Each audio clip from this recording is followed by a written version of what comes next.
تازہ ترین ویڈیوز کے لیے چینل کو سبسکرائب کر کے بیل آئیکن اور آل نوٹیفیکیشن پر کلک کریں تاکہ آپ کو ملے ہر اپڈیٹ سب سے پہلے۔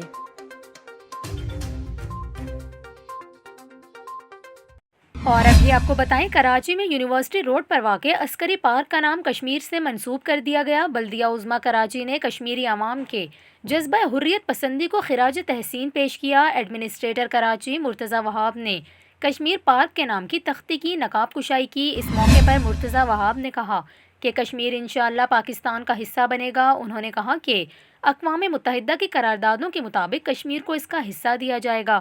آج پھر ایسے لیڈر کی ضرورت ہے جو مسئلہ کشمیر کا مقدمہ جرأت و بہادری سے لڑ سکیں۔ انہوں نے کہا کہ کوئی غلط چیز ہو رہی ہے تو اس کو ٹھیک کیا جائے گا۔ اس کے علاوہ مرتضی وہاب کا کہنا تھا کہ کشمیری عوام کے کاز کے ساتھ شانہ بشانہ کھڑے ہیں۔ اللہ ہمیں وہ دن دکھائے جب کشمیر پاکستان کا حصہ بنے۔